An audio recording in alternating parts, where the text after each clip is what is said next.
What's up, James? Welcome to the podcast. Really excited to have you here. Hey, everybody that's listening, this is James Alexander. He is a badass advisor and he has agreed to come on to share his wisdom, his insight. We've had some great conversations leading up to this moment of hitting record. So, first and foremost, welcome. Happy to have you here. Thanks, Scotty. Absolute pleasure. Looking forward to our conversation today. And I really want to dig right in. So you and I had a conversation before this around a lot of what we do as advisors can be commoditized, right? There's like robo-advisors, there are a lot of advisors. How do you get clients to actually want to work with you? How do you create a value proposition so people are like, yes, I want to work with you, James, or yes, I want to work with you, Scotty, instead of a robo-advisor or instead of another advisor? Yeah, no, it's a perfect way to kick things off within how advisors add value, right? So you're right. The investment side of things has become more and more commoditized. As smart as we think we are as human beings in predicting things, computers are much, much better than us at doing so. And it's because of the evolution of society. And so clients or prospects are realizing that. And they're saying, why would I not just take my money and stick it into a system based on a risk tolerance that can optimize everything for me? You know, what are you going to do for me? Because often they're going to charge you more compared to a robo-advisor, right? So two things I found that people are looking for either directly or indirectly. Sometimes they realize it. Sometimes it's my job to tell them some of these things and see if they find it helpful. Number one is on the financial planning end. So I'm a certified financial planner. I geek out on all the planning stuff. Financial planning is, what is that? Making sure you optimize taxes, making sure, your estate set up and insurance and, the retirement outlook looks good. I would say some of that, if not most of it, can also be commoditized via software. And an individual client who's equipped can also find these softwares, pay a little bit of money for it, and do it themselves. So I would even argue some of that, if not most, can be done by them. But the difference is the human element of financial planning, I think, is massive. And so getting creative about certain elements of planning that clients don't know to even look for, I think, is huge. And so how do I kind of extract that out in conversations for people? Is I ask a lot of questions about what are they looking for and why. An example being, there's this unique defined benefit plan that we specialize in for business owners who make hundreds of thousands of dollars that didn't realize they can sock away 200-300 grand a year pre-tax. And here's how it works. And we'll walk you through the process and make it simple. And all of that, most people don't even know what that is if they don't. There's the math and the calculations, but then there's also the creativity in financial planning that I think is huge. And then the second point is the psychology of all this stuff, which I've kind of stumbled upon it, Scotty, but I'm overly passionate about it, which is there is the math, but also how do we feel about all these things? And people lean on me as like an accountability partner without being too stressful, hopefully, for it being too stressful for them. For example, I have clients who, they know the math of I have a 3% mortgage and I know I can invest it and earn a little bit more, but they just hate having debt. And they want to retire with no mortgage, but they know the math is telling them. Every podcast they listen to is saying there's an arbitrage there, unless you listen to Dave Ramsey, who's on your side for no debt, they say all that. And so what they're leaning on me for psychologically is, can this still work if I do want to pay off my debt, even though the math doesn't check out that way? And or the markets get rocky, am I still going to be okay? I got this calculator that's spitting out some data, but it doesn't touch any part of feelings, and walking through and having that, understanding of who I am and what I'm about, and that true customization. And so I think that psychological part is where I feel blessed to differentiate myself from a lot of people because of my understanding, and that takes time. Yeah, it's a shift in financial advice from 20 years ago, certainly. And I think all of these things, all the points that you made, 100% agree. And I'm curious, so when you talk to somebody, when you're in a conversation with them, like in a discovery, fact finder, you can start to like paint this picture, right? You can share that. But people that don't know you, that you haven't met yet, may not necessarily agree with this yet, right? They might be like, they might be thinking what you had just shared, which is like, well, I'll just use a robo-advisor. Like, why would I even have a conversation with James or with another advisor? What would you recommend for highlighting that there is value that we provide without being like without being like, hey guys, I provide value, because which we know like that's not gonna work. Like, Yeah. I'm great, you should work with me. Like people are like, yeah, okay, thanks. Yeah, no. So I see that as a two-part aspect depending on what stage they're in. If we're having an individual conversation, they've raised their hand and are at least curious, even though they're skeptical. Questioning is huge to open up, pain points. Salespeople probably are familiar with pain points, right? But they're going to say, I got this robo-advisor, I'm going to pay a lot less, and it's money management. And I'll say, okay, it sounds like you're looking for a money manager. Is that it? And see what their answer is. And if they say yes, I'll say, okay, fair enough. Robo-advisors can help you with that. I want to appreciate where they're coming from. Yeah. But I'll also ask them questions about, is the robo tax efficient? Does it know your fluctuating income over the last couple of years and how it can optimize from a tax standpoint? Often the answer is no. Does the robo look for foreseeable problems on your overall asset base, like an umbrella insurance policy? And they're like, what is that? Right. And I'll just, we can talk about that later if it's of interest, but that's something I feel like a lot of clients miss. And so I'll just keep painting the picture a little bit to create awareness of it's not just all about investments. And that's in the conversation. And for people who haven't talked to me yet and are just exploring, but they stumble across something of myself or any advisor for that matter, we also do a podcast, which helps with education. And then also I write blogs and posts and things of that nature. I have client reviews. They allow that now, which we're blessed to to see how they've been able to help. And that's the branding element of it, which I'm sure we'll talk about later, but that's something we've shifted away from the science of sales and more into the art form. And so, yeah, I mean, it's not easy. I'm telling you that firsthand. It takes a lot of trial and error, but yeah, it's creating that awareness of what we do, and we are not a fit for everybody, and that's okay too. Yeah. What you highlighted is something that I think every advisor can continue to get better at, because I observe, I was having a conversation with another advisor, and she was telling me, she's like, I have about like 10, 15 meetings on a week, and like two of them will move forward to the fact finder. So I'm like having like 10 approach conversations and two will move to a fact finder. I'm like, you're doing something, either the quality of these people are like not very good, in the sense that like they just are just the wrong people, wrong fit, but more likely than not, you're doing something wrong in that conversation. And so what you identify, the way that I kind of phrase it, is you're planting the seeds of doubt. And it's not doubt to like create stress in their life. It's doubt to kind of break up the way that they're viewing things, which is, I could do a robo-advisor and I can pay less money. And that's kind of like their viewpoint and their perspective. And you're like, but has the robo-advisor like shared with you about an umbrella policy? And they're like, what? Like what? And so it's like these planting of the seeds. And I think what you said that I thought was brilliant, that I would love everyone to take away from this, is, oh, well, we can talk about that later if that's of interest to you. Like, we need to pause on that, because yes, that's exactly what we need to do, which is not go into it right then and there. So if somebody brings up something and they're like, oh, and you start like, yeah, you can do an umbrella policy, you've lost them. The whole intention for this beginning stage of the conversation is to build desire, right? What I tell advisors, I'm like, you are first and foremost in sales and marketing, and then you are a financial advisor. Because if you don't know how to ask the right questions, to plant the seeds of doubt, to build desire, then people don't want to work with you no matter how amazing you are, right? Because if you're just relying all on numbers and data.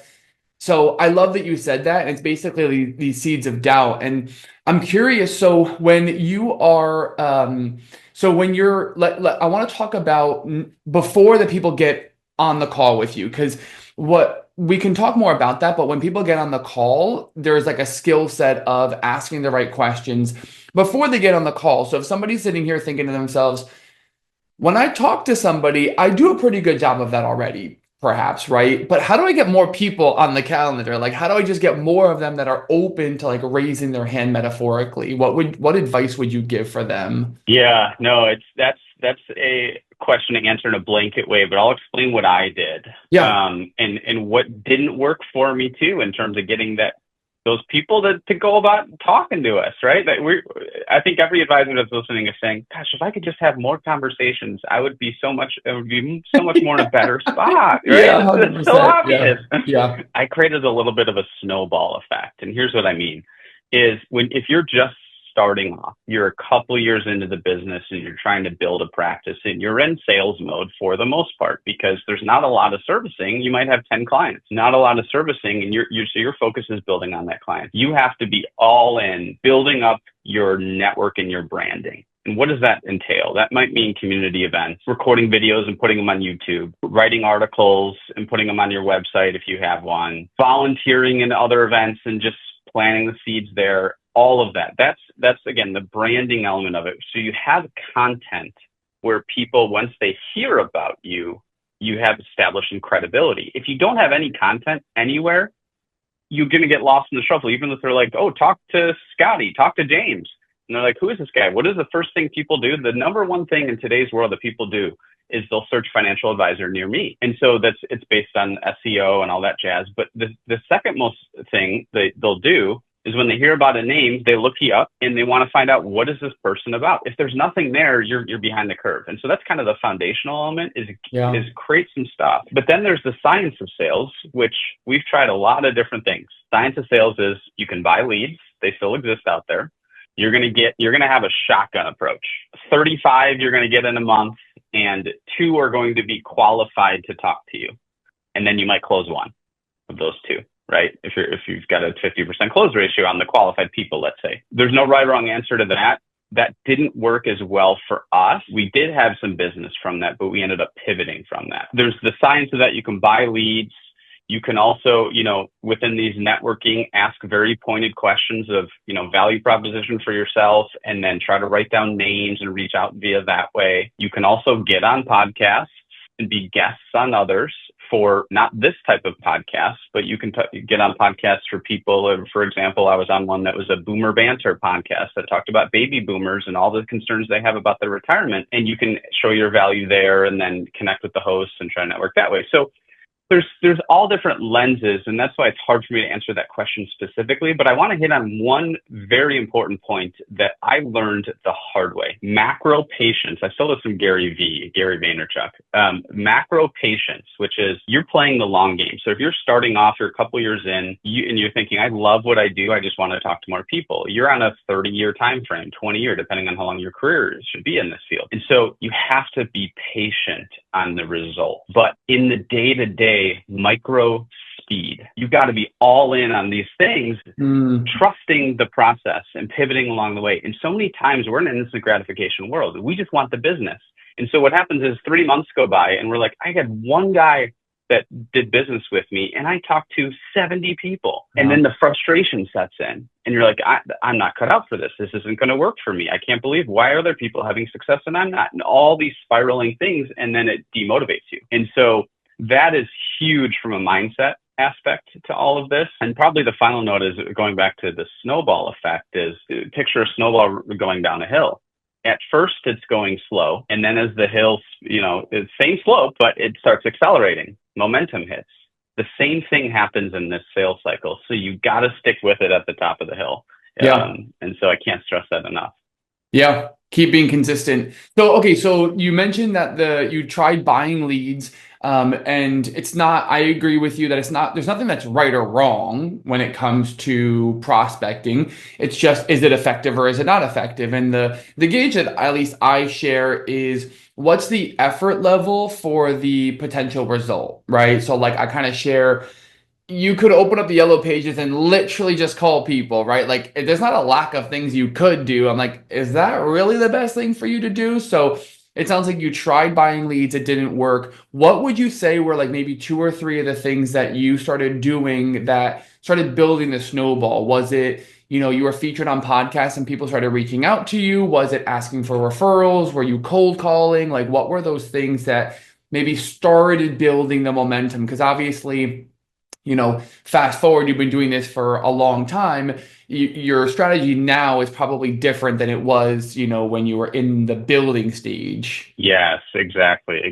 So a couple things that did work, and this is in my old world in terms of building relationships before I went to the RIA space. And I still think it works today. And the reason I think some people are hesitant on this is because of COVID and the lack of physical presence. But especially if you're working with an older generation, baby boomers, I'll call it, I think this will work very, very well. Seminars, dinner events, you host them, you're going to get, and I mean, this is the best of intentions, Scotty, you're going to get plate lickers. Plate lickers are people that want a free dinner and just learn something, and they never have any intent of doing business with the individual, and that's okay. Yeah. But seminars are also really important. Webinars can also be an alternative to a physical event.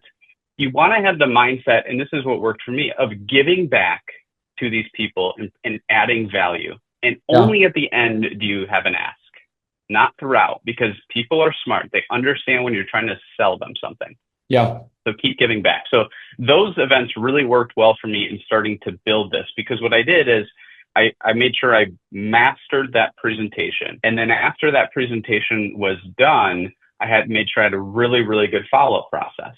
Very tight, very buttoned up, because that is where that's the bread and butter of this whole thing. If you don't follow up with these individuals, it's almost useless. Yeah. And so that's one thing that worked well. As I started to get some traction, and I'm not talking about a lot for those listening. I'm not talking about you have 50 clients already, but some traction. I really leaned in to those individuals and made sure the relationship was strong.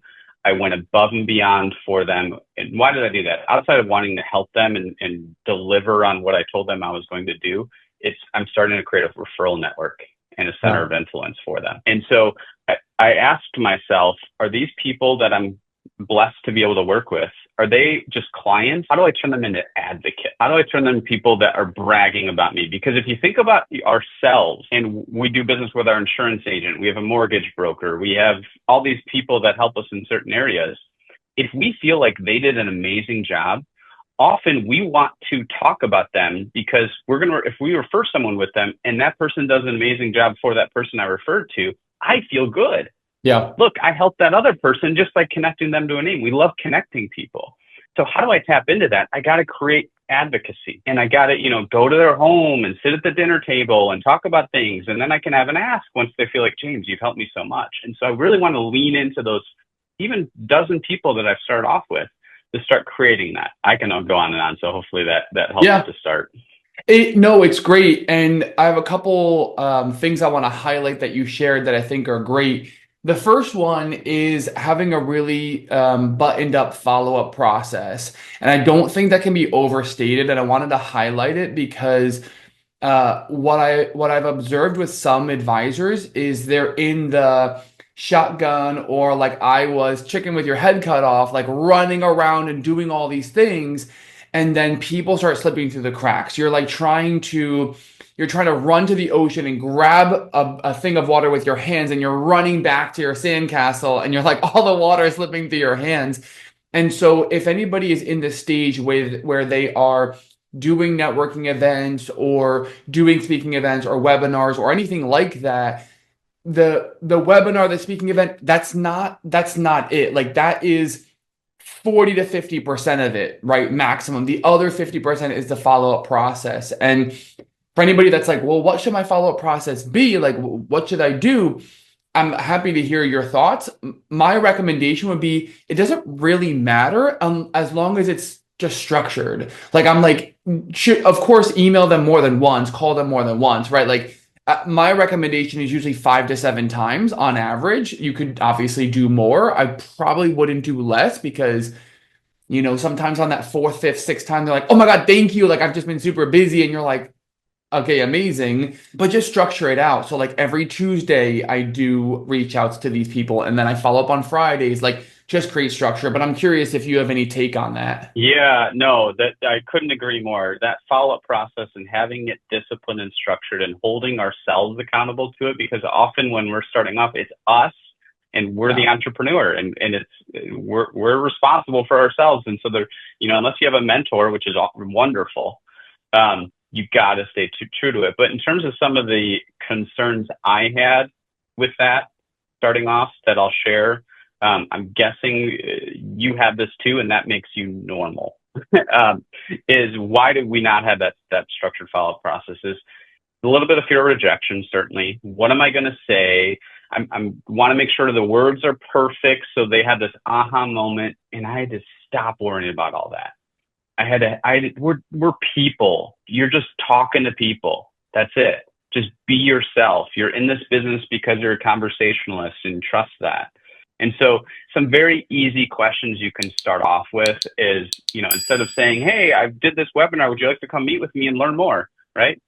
That's like, people get that, but you can say, hey, I appreciate, thank you for going to this event. I wanted to gain some feedback from you on what you liked, and more importantly, what you didn't like, what you might want to learn more about next time. And what I'm doing is I'm showing that I care about them, because it's all about them. It's not about how amazing I am or how cool this event was or this awesome tax strategy that I can do for you. People get that. It's about them. So tell me more about your situation, if you don't mind me asking. I'd love to hear, what concerns do you have at this stage? A lot of my clients that I work with have these concerns. Is that true for you as well, right? And so a lot of prospects, they still have their gloves up. My first job, only focus is to lower them. Get them comfortable in talking to me. I'm not solving at all. And then I have to make sure I create a next step. So that's something that I missed early on too, is, okay, great. If you have any questions, let me know. Well, what do I do from here? Yeah, Right? yeah. So wonderful. What I heard you say, Mr. Klein, is this. What I'd like to do is dig into it a little bit. I'd like to do some homework for you on that to be able to talk about some ways that you might be able to benefit from these things. Would that be okay? Could we talk next week? Great. When's good for you, right? So now it's an easier next call, because if I don't set up that next call, great, I'm stumbling, I'm fumbling, I'm overthinking it, I'm wasting time, all those aspects. So anyways, that don't overthink it. Just make sure you lower the gloves and you create a next step. Yeah. One of the sentences that I used at the end of a conversation, because I do that now, and I do it with financial advisors, right? Because I work with advisors. And so I'm working with even more of a sophisticated group of people. So it's a little bit different to sell to people who are in sales. Like, it's not, you can't use some of the same tactics because they're like, I know what you're The doing. buzzwords, right? Yeah. So Yeah. what I'll do is pretty consistently, and I love this phrase, and I think you had said it in a way, is, hey, I'd love to take some time and digest this information and start to think through like what the next game plan would be, your order of priorities. Hey, let's talk next week so I can review this and then we can go. And so it's it's very, what I stay away from personally is, hey, is it okay if we meet next week? Or, hey, do you mind if we meet? Like, those questions give people, it's a yes or a no. Like, I'm just making a very soft assumption. I'm like, hey, like, I just want to review this. Let's talk next week. And we're on the same levels, right? So I'm not like, hey, is it okay if I take up a little bit more of your You're not time? lowering your status, right? Yes, Yeah. exactly. Yeah, exactly. Well said. Um, Well said. Exactly. So I would love to know I love what you said about basically get advocates. So get people that are like crazy about you, right? And my assumption, correct me if this is off base, is that this would be both from a tactical perspective, right? So like you're doing good work for them, you put together a full plan, but then also from an emotional slash authority perspective, right? You're like, hey, I do care about you. I do listen to you. Like, I'm here for you. Maybe it's like speed of how quickly your team gets back to them, and like all those little things would add up to somebody being an advocate for you. What would you say are maybe the top two, three, four? I don't know how many you would like to share, but the top things to stand out from the crowd, because doing a financial plan, I don't think stands out. Like, everybody offers a financial That's plan, right. right? So like, oh, you need term and disability and a $50,000 brokerage. That's not value. Like, that's not going to make somebody an advocate. So what would you do tactically to make somebody, or to help move somebody along to becoming an advocate? Yeah, so that's such a wonderful question. I appreciate you asking it that way. Those listening, you may be selling insurance or selling a product, or you're in an RIA space and they pay you a fee, right? Especially if you're selling a product, you want to position yourself as a problem solver. And that's probably, it sounds very simple, but the minute clients see you as problem solvers, you've started something in terms of that relationship and building towards advocacy, instead of, oh, he's asking me this question because he's trying to see which one of these items on his list is going to fit what I'm looking for, right? And so when I'm delivering these financial plans and I'm going about it, I need to make sure my communication style is incredibly customized to values for that individual, which is very different. Someone who grew up with parents in the Great Depression and has a lot of concerns about money versus someone who just is an entrepreneur and is very risk tolerant, and everywhere in between. And we grew up all differently with money and how we think about it. And so I think one of the ways I go about that, or I try to go about that, is customization of communication into what matters to them. And here's what I mean. I'll give you a very basic example. I had a client, her parents did grow up in the Great Depression, and she was save for the rainy day and could never get off that wheel, even though she was 70 years old, had millions of dollars, didn't want to spend 10 grand. Just couldn't, just didn't want to do it, right? She had a washing machine at 28 years old. And I'm thinking, you can upgrade that. You can afford it, right? Yeah. And so the financial plan is, here's your income you need, here's the taxes you're going to pay, we're going to do a Roth conversion, it's going to save you this amount of money, all that, fine, right? But anybody could do that. So I would say, Karen, I said, when you're 90 years old, I want you to look at yourself today when you're 70. How happy or unhappy you're going to be with some of these things that you're going to do. Here's what I'm telling you. This money is fuel for your life. I'm going to ask you to spend it and enjoy it, because she doesn't have any children. You don't have a legacy. I'm going to ask you, I want you to enjoy this. Nothing will make me happier than you to have fulfillment in what this money can do for some of these bucket list items that I remember you telling me earlier that you wanted to do. You're just afraid about money. And so I catered it to her to help really respectfully challenge her a little bit, but in a positive way. And all of a sudden she started spending money, and she started thinking, we didn't get all the way there, but we're much better. And I started saying, look at all these things you did. You went to Ireland. How was that? I called her after Ireland. Wasn't that amazing?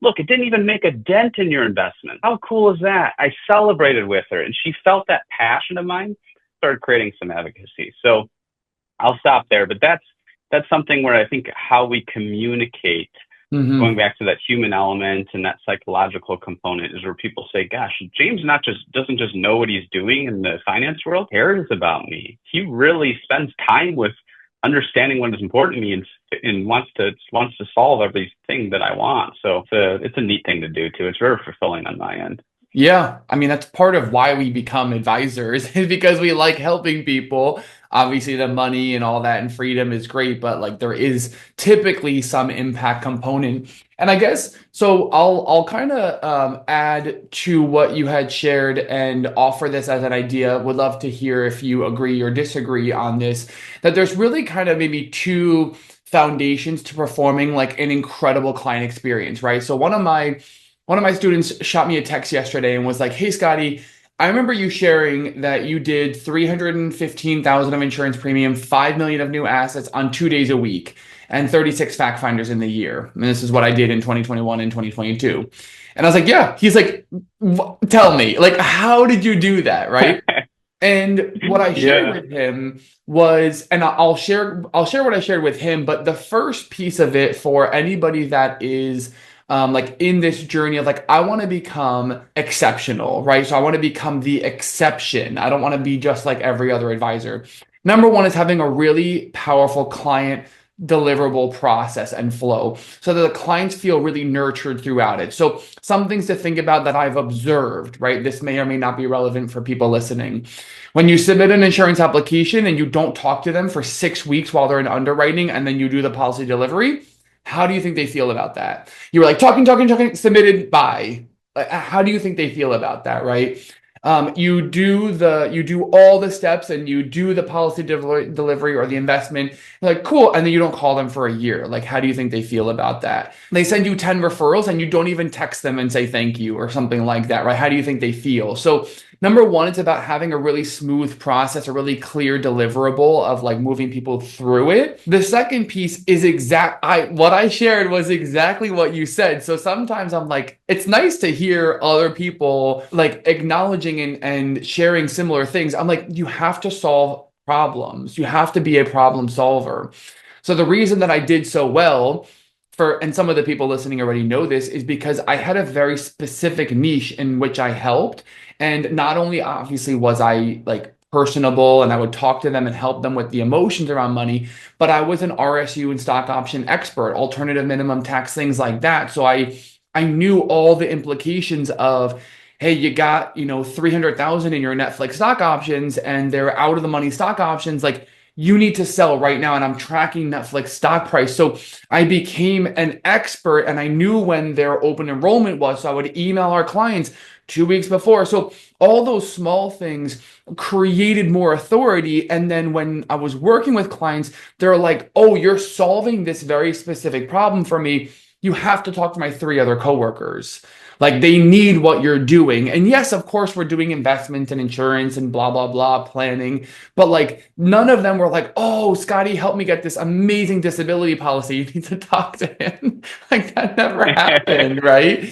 It was always the actual problem that they were experiencing that I solved, but ultimately served them with other things as well. Yeah, that's so neat to hear because you talked about the niche strategy, which I highly emphasize us having, right? There's the generalist approach, which kind of every advisor can do if they do enough studies, but then there's the niche, which is what separates you and from others, and the fact that you get them because they're specific situation you've dealt with over and over and over again. If you haven't quite yet because you're starting off, you've studied it way more than every other advisor does because that's not their niche. That's the aha moments. That's the value add you're having is I've seen this before. I've studied this plenty. I get it. I work with people like you.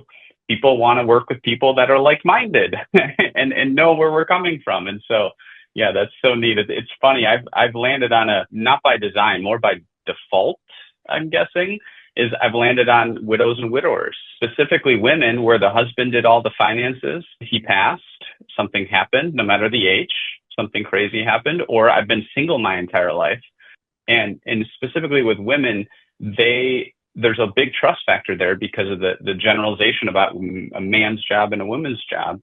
And so that aspect where they think James hopefully gets me, he understands me and he presents things and makes the complex simple, and he's not threatening, and he's not the guy that says just sock away your money and don't ask any questions, right? What they're used to from other people. And so, yes, I think that's huge to have your own niche. I want to put you on the spot metaphorically a little bit, and I would love for you to share tactically how you ask for referrals. So when you go through the process, or maybe it's not like the language, but maybe it's like, right? So you build the relationship with people. You have this widower, this widow, somebody who's single, or just another client that is maybe a business owner, and you've built the relationship. How do you go about? So do you send them an email to make introductions? Do you get their phone numbers and names of people in the meeting?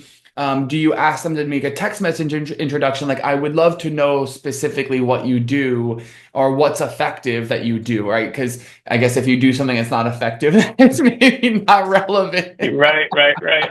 No, it's a good point. I've had, being brutally honest, a lot of trial and error on that path. Some of the concepts that I've landed on that's worked well for me based on my personality type, who I am. I have to stay true to myself because then it comes natural.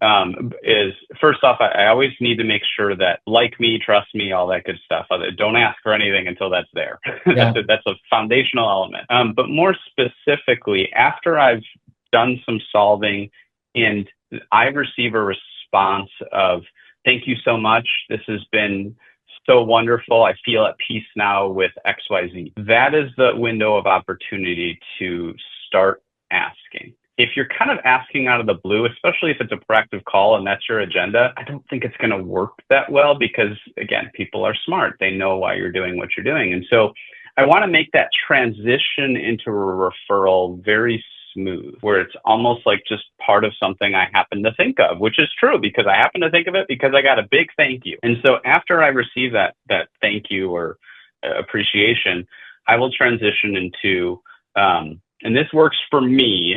I'm going to use that. I'm not saying it'll work for everyone based on their personality going back, but I will transition to how passionate I am about seeing these wonderful aspects of what they're doing. For example, thank you so much. I didn't realize I could retire at 58. I thought it would be 65 when everyone did because of Medicare. This has been wonderful. I will say I'm so great to hear. That makes me smile. Part of what I love doing is helping people reach goals and dreams like this much sooner than they ever could imagine. Call them by their first name, call them Jennifer. So Jennifer, let me ask you something. Do you know anyone else who's in a similar situation that is concerned about retiring before 65? And see what she says. If she says, yeah, I got a couple coworkers that they're all wanting to retire soon too. Great. Do they have a game plan on how to do that? And again, it's going back into a little bit of inquiring. If they don't, I'd love to talk with them. I've got a little bit of room in the next couple of months to add on a couple of people. But before we go there, I'd love to just talk with them and see if there's something I can help with. And then we let it flow from there. And so it's a passive way for me, but I got to set the stage early in order for that to run well. Yeah, it's very low resistance, which is what I appreciate about the ask. It's driven by your personality, trial and error, right? That's kind of like how we all end up getting to the best prospecting strategies is through trial and error. And what I also like about it is that it is direct. Hey, like, do they have a plan? Do you think they'd be open to chatting? Would you like, you're asking, you're not like, oh, okay, cool. Like, sounds good. Maybe I can chat with them sometime. And then Jennifer in this scenario is like, okay. Like, and so you can be soft. Like, you don't have to. Pointed. Yeah, you can be pointed and soft, right? Like, I would consider, I think you and I are probably similar in the sense that I think we're both beta salespeople. Like, I'm not an alpha salesperson. And so for everybody listening, I found this to be really interesting when I kind of started digging into this. The alpha salesperson is the person who's like very direct. You can think of like somebody from like maybe Staten Island, New York, and they're just like, bam, bam, bam. Like, this is what we're going to do. You're going to put your money away. And that resonates with some people. And you can be male or female. You can be an alpha salesperson as a male or a female. And that's alpha. And beta is a little bit more inquisitive. You're asking more questions. You're helping them kind of figure out what's going on in their life. This is something that I find to be, I just find this so fascinating. So I like talking about it. The way that you can ultimately start to create authority, because you don't want to stay in beta forever, you don't want to stay in alpha forever, is actually switch to the opposite. So for us, right, so like a little bit more of a beta salesperson technique, not that we're beta people, it's just a beta salesperson technique, right? Right. You get to the end and then you're just like, okay, so here's what we're going to do next. And you're like, boom, this is what we're going to do. And they're like, all of a sudden the client or prospect is like, oh, got it. They get into their beta. And they're like, okay, yes, tell me what to do. Because you don't want to get to the end of a conversation and say, so like, how do you want to go forward? And they're like, I don't know. Right. Because you're putting me on the spot. I have to think now. Right. Yeah, exactly. Yeah. So it's transitioning. And same for the alpha. So if you're more of an alpha salesperson, and you probably know if you are, and you're just very direct, it might be helpful at the end to be like, hey, how was this? Like, was this helpful? Like, was there anything that I can improve upon and actually become a little bit softer? And that can help switch the energy dynamic so the person doesn't feel like they're just getting, like told what to do every step of the process. And they're like, you're not really listening to me, so on and so forth. I absolutely love the way you worded that too of, okay, here's what I recommend. Hey, here's what I think we should do next. Like you said, switching into that authoritative notion without being pushy. I mean, pushy would be like, what does it take to get you in the car tomorrow? Right? That's pushy. Yeah. That's the cliche approaches, but this is still, it's directive. And that's probably the biggest thing that allowed me to take that next step is I can still be soft. Like you said, we can still be soft as long as we're direct as well and create that next steps each and every time. 100%. Yeah. All right. I have one more question for you. And then I want to have you share. I know there's a couple of things that we had talked about previously in terms of things that you're looking for. So I'd love for us to talk a little bit more about that. But so you were at Ameritrade for 10 years, 16 years? 10 years. Yeah, 10 years. Scottrade for 7-8 years, and then they were acquired by Ameritrade. 10 years or so total between the two.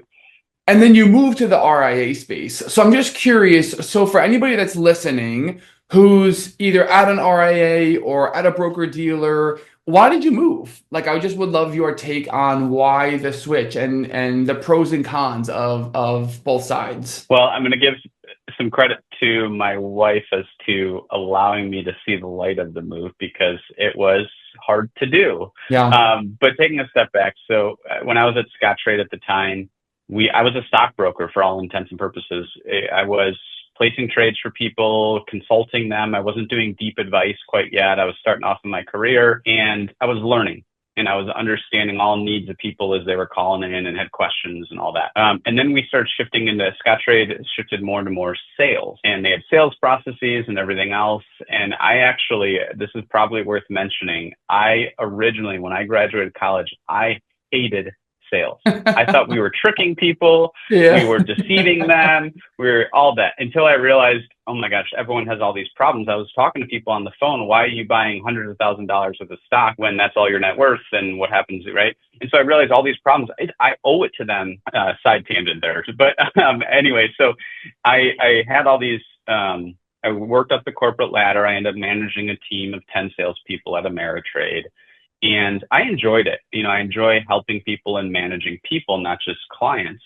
But here's the biggest thing as to what caused me to make that shift was I was in charge, even before management, I was in charge of hundreds of people. And you had a sales component of you need to bring in X amount of money by this period of time. It just kept going on and on and on. And this is the cycle I had to be in. I wanted to take a step back and say, if I helped 120 people in this RIA business, that's a good number. If I help 120 families that pay me a handsome amount of money, but I can really roll up my sleeves, do some deeper analysis for these people, more so than I could have done at the other company, because I had so many people, there just wasn't enough time in the day to do that. And I wasn't incentivized as much that way. That's what I really had passion about, is helping a select group of people that believed what I believed, just needed help doing that.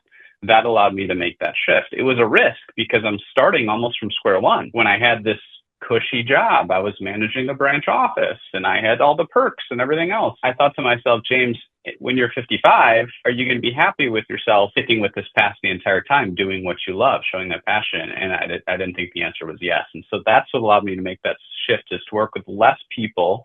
I'm sounding like Jerry Maguire now, working with less people, but really helping them in a much deeper way. In exchange for that, each individual pays more than what I was earning there. I just had to find ways to obtain them and get them. And so that's what allowed me to make that shift. Thank you for sharing. It's a different business model ultimately, like in that type of company, or like if it's a broker dealer, or like you're managing a team. It's a different business model where you're more incentivized by volume than you are by client relationship. And I think, correct me if I'm wrong, but you can just choose how much you want to charge people in your RIA. Like you can decide how, like, is it 5,000, 10,000? Like you can just get to pick. So it's not like there's somebody that's like, well, no, sorry, you can't charge that. You're like, my business, I can do what I want. Right, exactly. And growing pains along the way, because you are in charge, but you're also, everything is your decision, the sales component, but how do you build the practice? How many people do you hire? As you start to grow, and all, do you have a branch office? Do you not? All that stuff. So challenging, but rewarding at the same time. I feel you. I'm right there with you. So I know that you mentioned that you're hiring for an associate advisor. So I would love for you to share a little bit more about that.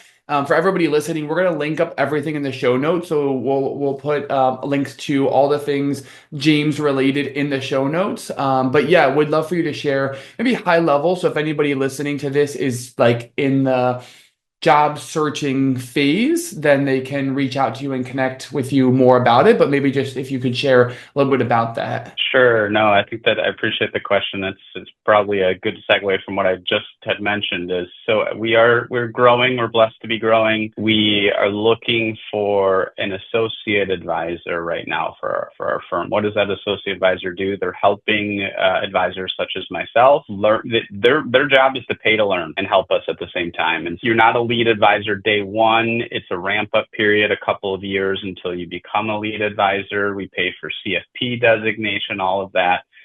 Why do I bring this up? I'm biased, but if I was 22 years old and this role was there, knowing what I'm passionate about, I would have jumped on it, because firsthand experience, you're in meetings and everything else. There's less sales in that role. Certainly some, we sell ourselves every single day. Let's be honest, right? Yeah. But we want to equip those individuals to progress in their career the way they want, but we have lots of clients coming their way that we end up handing over to these associate advisors to become a lead and so forth. And so anyone that's interested in that, we're not married to location. We are in the Chicagoland area, but love to have a chat with you. And yeah, I appreciate you sharing the information in the notes. Yeah, for sure. So anybody that's interested, the link will be in the show notes for you to reach out to James and chat with him more about that. And I would say also, if you are an advisor in a broker dealer and you're like thinking about the RIA route, like if you have questions about it, I think James will be a great resource. As he mentioned, the people that he has on his team are not married to a specific location, so could be worth exploring. I do think that we will see a change in the industry. We will move to more team-based advising in the future. I think that the model of, individual people coming in, regardless of whether you're like 22 or 42, coming in and having to build completely from scratch with no salary is really fucking hard. Like, I mean, I did it. Like, and it's not, of course, it's not. I mean, I teach people it all the day, but it's really freaking hard. And so I think we will see a shift in how businesses, how the financial planning business or industry is run. So if anybody wants to reach out to you to chat more, again, that link will be in the show notes. Oh, much appreciated. Yes, I agree. Kudos to you. That's a lot of grit required there. So very impressive, Scotty. I appreciate that. James, thank you for being here. This was incredible. I know that the advisors listening to this are going to walk away and be like, damn, that is some good information that I can start to apply in my business. So I appreciate you being here. And I just want to acknowledge you and thank you. No, thanks again. I had a blast. Appreciate it. Love it. All right, everybody. We'll see you in the next episode. Have a great rest of your day.